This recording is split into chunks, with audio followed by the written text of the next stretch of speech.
Go ahead, Tim Jr. We grandmas over here rooting for you, baby. What is the state bird for Arizona? Times. The corn. Huh?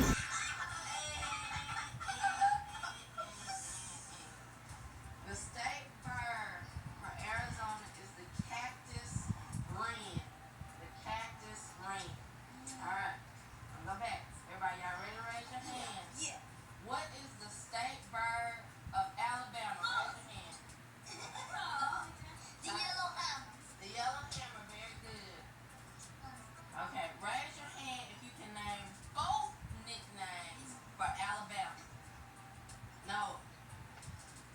The Cotton State and the That's all it's supposed to be.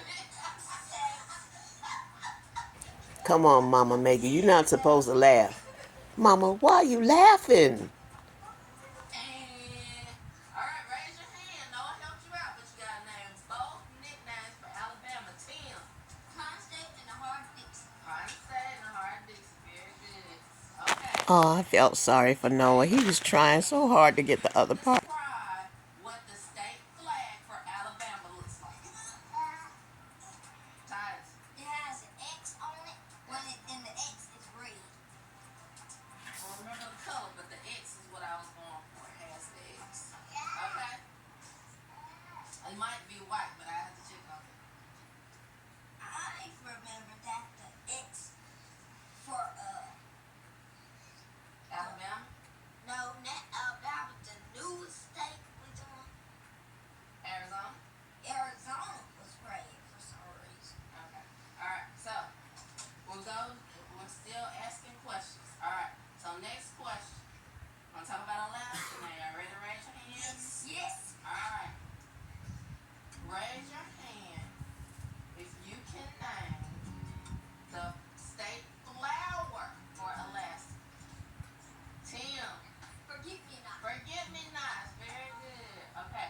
Raise your hand if you can name the state bird and describe one feature of Alaska's flag. Alright, Titus.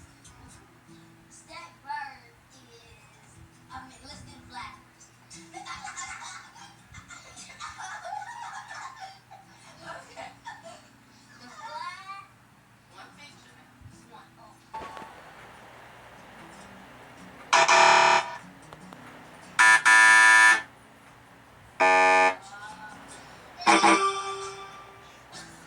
No, the baby not laughing.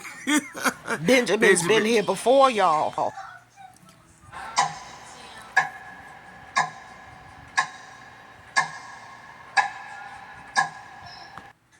Tim. A few moments later, 6 hours later. One more question. Last question. Who's gonna be first to the draw? The last question. Last question. What is the nickname for Arizona? Titus.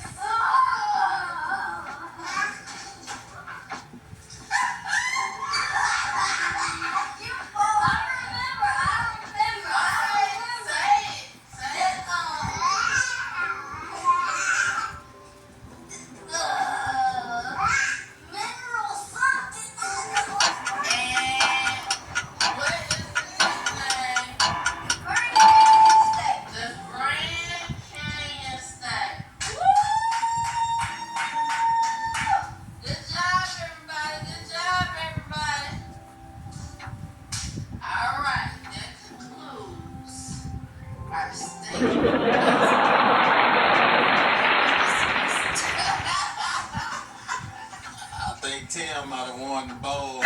Heck yes, Tim Jr. won. Heck yes. Titus was quickest to the draw.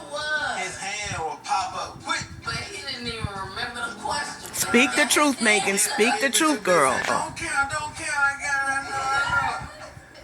Yeah, but y'all Don't all forget to did say good. something Good to job, Noah. folks. Yeah.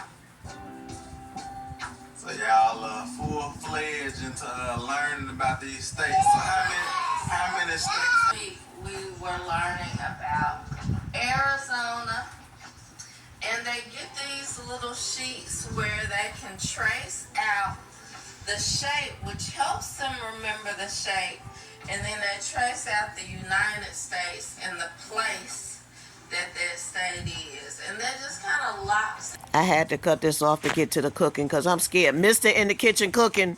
Mister is in the kitchen getting ready to cook, y'all.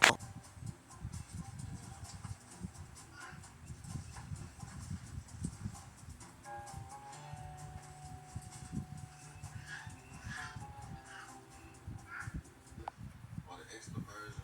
I would say olive oil, but yeah, the avocado is good too, but it's good like if you're doing something really, really high heat. So if you're afraid of like burning and you want to get it up high, I want to burn. okay, then go for the avocado oil. Burning one thing. Higher or lower, I don't know which one is right, but smoke point. So meaning that, it smokes at a higher, it won't smoke as quickly. Oh my God, he just want to make the steak. It's not that serious. Oh my God. Welcome to some bonus footage, y'all. As y'all saw Megan and like putting them over like an open fire with some smoke going and some sizzles and all. Here we go with the meat. Because you know what? It's a meat for a meathead.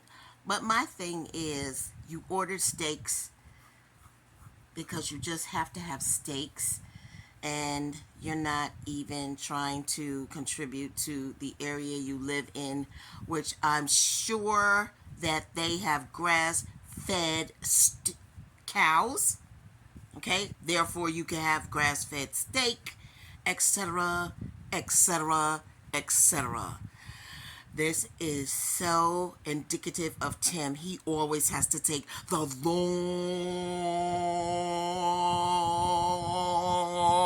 longest way around, and Megan assists him. Thank you, guys. Should we use avocado or should we use olive oil? Turns into a 3 to 5 minute conversation. Yeah, you. And all that type of stuff. But for right now, this cast iron skillet will do just fine to get some good bark on there. Burn it up good, burn it thick, and try it out. And so I'm gonna cook it well done. That's the way that we always do our steaks. And but eventually, as I get into get a little bit more professional with my steaks, I might start doing like a medium well. But for right now, we're gonna go for well done. So we're going for around 160, somewhere in that area. Temperature maybe 150, 160, somewhere in that area. And I'm gonna season it with just some simple seasonings. We have this original dash. This has all kinds of herbs and spices. No salt in here. It's salt free. Have a little bit of black pepper. Check. Chopped onions. Check. And a little bit of garlic powder, not garlic salt. We used to use Check. salt. Check. So none of these seasonings have any added sodium or added salt in them at all. They shouldn't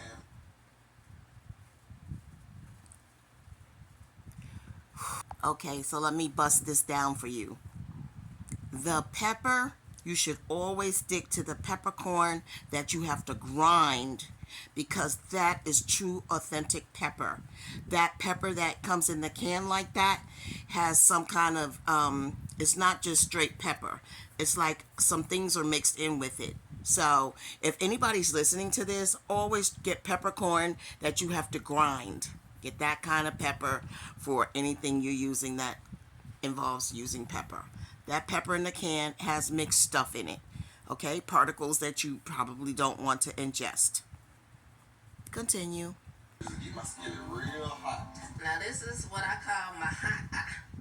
So like that thing is gonna get hot and it's gonna like stay hot. It's hard to control the temperature. This is gonna be like hot, hot, hot. So if you want it hot and want it to stay hot, that's Good your job, hot. Megan. And it gets That's hot quickly. those stoves are just. She's right. Are you telling me that? Well, it depends on. You said burn it thick, so I don't know. If you want it hot, Stay there. If you want to moderate the I temperature a definitely little want it bit. hot. That's why I'm cooking it. Okay, well go there. So I'm trying to figure out if I'm doing something wrong. I have a stove that's similar to those. Electric stoves are serious. If she says that burner is hot, trust and believe that's the hottest one, because I have a burner that's real hot. Then the next one next to it is not as hot. The ones in the back, they definitely aren't that hot. So I wish he would just trust her on this one. She didn't actually have to cook anything, but her opinion is actually right. But he's not gonna listen. If you notice, Titus is in the back. He's lurking because I think he likes to cook. He might be a little chef person. Who knows? And once it's hot, you get hot fast, and it kind of stays hot. So it's hard to like bring it down. You just gonna get it hot, and it's gonna stay hot.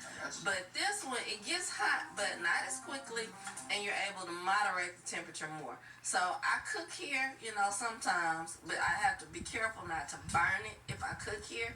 But if I want to get something fast, if I want to get water boiled fast, if I want to cook something fast, I go for that eye. So which eye do I need? Trust her. Tell me what you want, I guess. I want a well done steak. So which eye should I? Well done steak. It doesn't have anything to do with which eye is hottest. It has to do with how you know how to cook temperature wise, when you need to turn it up, when you need to turn it down. It could cook in the back ones. It could cook in the front. But it's just how you cook it, because you can always adjust the levels. Tim, you're doing too much as usual. Don't overthink this. I want to get something fast, if I want to get water boiled fast, if I want to cook something fast, I go for that eye. So We here long enough. When my wife started talking about the eye, I know this is not my decision to make. So let her make the decision, even though she's trying to make me think it's my decision. yeah, I'm trying to make you make the decision.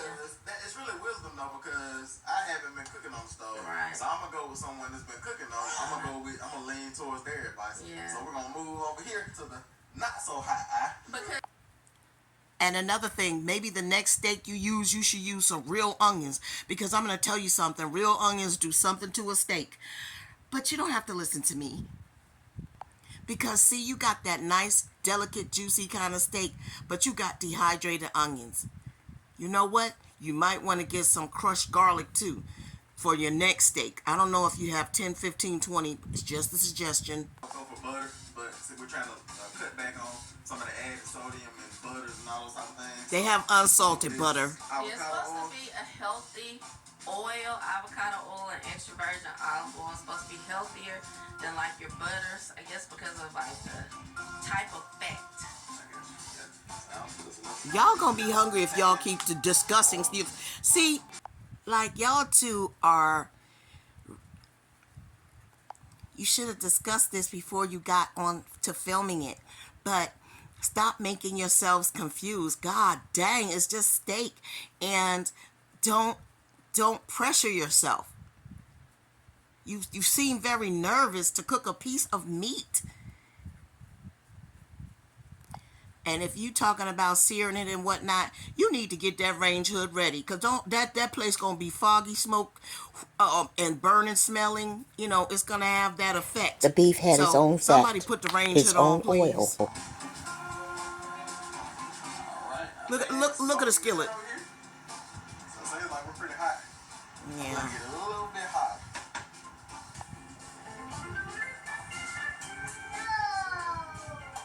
Watch it out.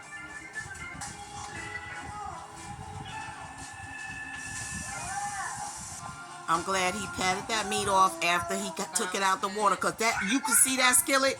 Y'all need to see that skillet. look at the heat that's coming from it. And is the range hood on? Please tell me the range hood is on. And a little bit of extra blood in there with it, so figure out clean that off. Alright. Here we go. All right. Yes. There you go.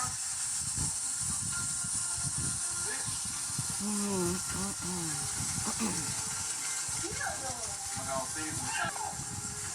And that bottom side, season.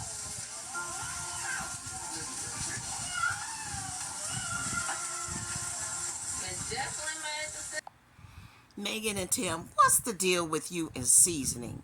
Do you not know how to prep season before you put the meat where you're going to put it, whether it's on the grill or in the oven or in the on top of the stove or pressure cooker? You know, do you know like you can pre-season your meat? Because I feel like if you do that, you will have more taste in it. And see, this way it'll lock in the flavor better. The way you're doing it, you're just spreading out, you're just tossing. You're just tossing the seasoning on, hoping it lands where it needs to land. When you can pre-season it, roll it all around, shake it up like Megan was doing with the chicken wings, and then it'll be already seasoned. And also, you could also tenderize it with the meat tenderizer, not anything that you sprinkle on, but actual equipment, so you could get that seasoning in the holes. This here, you wasting seasoning. But go ahead, continue. And while that's cooking on the other side, getting all burnt, it has no seasoning on it. And see, that's why you need to pre-season your food, so you can have more control over it, flipping and dipping it. Look at the caramelization on that. See, there you go, wasted seasoning. Pre-season. Try it next time, or don't. And stop using that black pepper. Get the peppercorn that you have to grind. Look at the seasoning going on top of the stove. See, this is what I'm talking about. See that seasoning all over the stove right there? That's completely unnecessary. You season your food in a container first, and then you put it in there. So all you have to do is focus on cooking the meat. Not, okay, I gotta put the oil in. Okay, let me put the seasoning on the other side. I gotta put all the seasons on this side. Okay, and on the bottom of the steak, now it's done toasted up. It's done crisp black, okay, with no seasoning on it until you flip it on the other side. You're not giving the meat the chance it needs. I'm just saying, try a new way. Season your meat first, then cook your meat. You missing the full effect. That stuff not going through, it's just on the outer layers. But okay, if you like your food like that, knock yourself out. And next time you might want to try mustard too. Pre-season it. I'm trying to tell you. Oh, it smells so good. Anything smell good to you, Megan, because you can't cook that good, baby. It is a wrap. Look at all that powder on the stove. That could have been inside the meat. All that powder right there, could have been inside the meat, inside the pot to make its own au jus sauce. And like an au jus sauce, which goes with what already is happening with the juices in there, instead of on the stove. Funny story. If that was my house, the smoke detector would be going off. I have a range hood, I have a microwave, the works. But if my smoke detector detects anything like that, oh my God, it would go off, and it's so loud. Where's their smoke detector? Can y'all believe it? Yeah. Farm fresh, grass raised. Can y'all believe, like 100% grass fed steak? Like y'all talking. I wish the boys and them had a nice dining table to sit and eat it on, because oh my God, a steak that delicious should be spread out on the table with some nice salad, a little garlic bread, a little broccoli on the table for the family with love on the table. Not that little pull-out table that you use for Thanksgiving guests. Or extra guests that come over and they eat dinner and you don't have enough room at your table. Come on. Oh, Lord. I would have put a cover over that thing and let it on low cook, okay?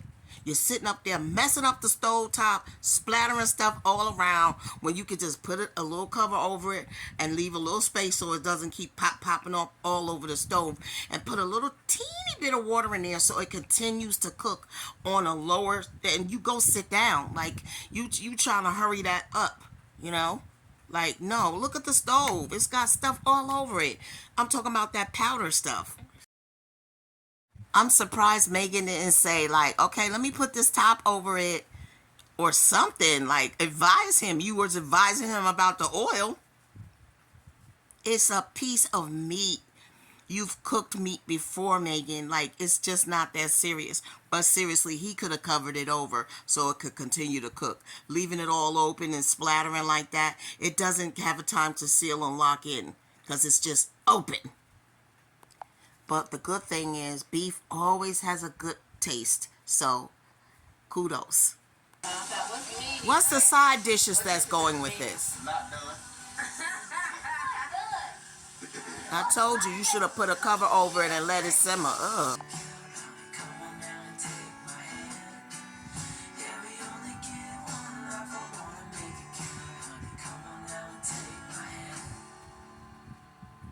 Right there.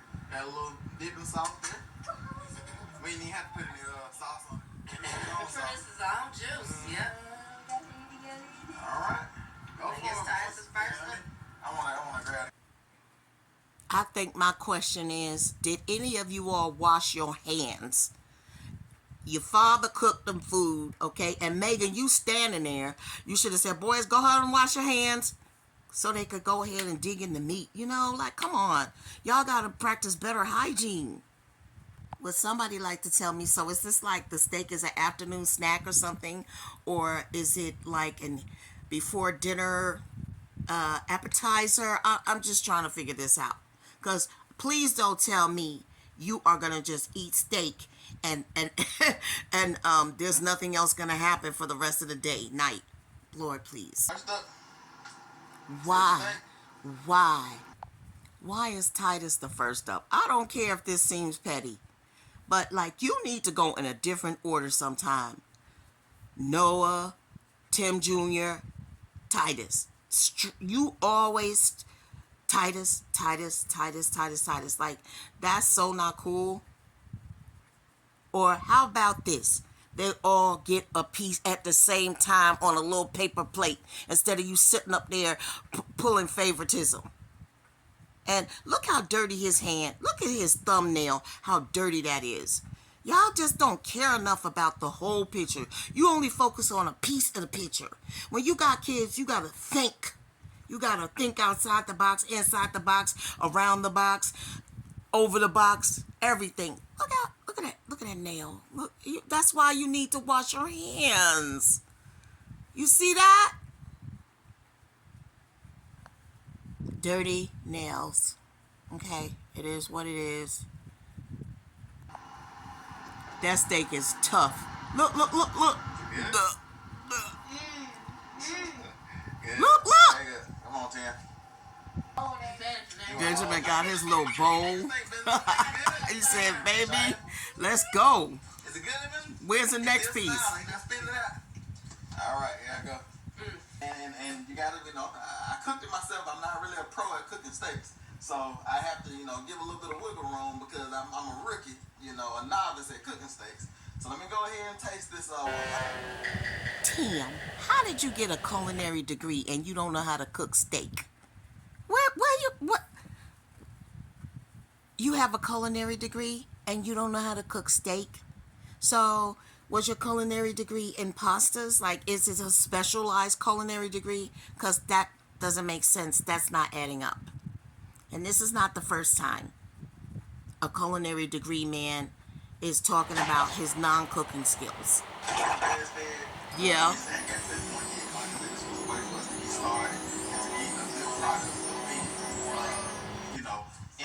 Look at them children. They like, can we have some more? Like, or y'all just gonna eat this and we gonna eat peanut butter and jelly or bologna sandwiches? Was this just for the camera? Because it looked like they just got a piece of steak. How's this gonna work out? They look hungry. There you go with that pork again. Okay, keep on with that pork. That's a lot of fat too. You need to shave some of that fat off, but keep on going. 2 hours later. IAG Farms, Megan, teacher. Fundamentally, you are showing us that your kids can memorize things, but we are more interested in seeing them go to the blackboard. You write a sentence and they fill in the blank. so that we can see they are reading and they can insert answers. Okay? Your children are all in different grades, so the fact that you have them all learning the same thing, I guess is good for you, but is it good for them? Have they gone to the blackboard and filled in a sentence that you wrote for them so you can see if their grammar is correct, so you can see if they're spelling things correctly, so you can see if they comprehend correctly? You know, all of those things play a part. You are the teacher. Question. Have the children learned the difference between a noun, a pronoun, a verb, an adjective, or an adverb? There's so much that goes into the speech. And I noticed that Noah has a slight speech impediment. So hopefully, I see that you're probably working with him on that. And he's such a delight because he is so anxious to be all together right and memorize what he needs to remember, and then also try to have his speech together when he does it. He reminds me of a song, Be Encouraged. Then you've got, yeah, Titus. Titus would be known as the class clown, and not in a bad way. It's because he's always up and at 'em. He's always up and at 'em. So everybody's going to be around him. He's always going to be popular because of his personality. He may not always get it right, but he will be very popular because of that. I was so proud of Tim Jr. today. I mean, he nailed those questions and that information you gave him. And rightfully so. I'm glad because I know he's the oldest and he's probably got the most skill set. So kudos to you on that. It would be nice if they would get a book that they would all enjoy reading and each one would sit around and read to each other just so they can feel comfortable with themselves reading line for line. When I was in school, I had to get comfortable reading line for line. But practice makes perfect. When you write a sentence on the board, do they go up there and fill in the blanks to the question you're asking so that it's a back and forth? It's like a tennis game. You write something that you taught them, and then they go up to the board and fill in the blanks. Believe me, teaching is a daunting task. So I wish you all the luck in the world. Tim Jr. probably needs to be on his own level in a different grade because he's the most intelligent as far as answering, responsiveness, etc. Don't hold Tim Jr. back. Let him excel to the best of his ability. Thank you.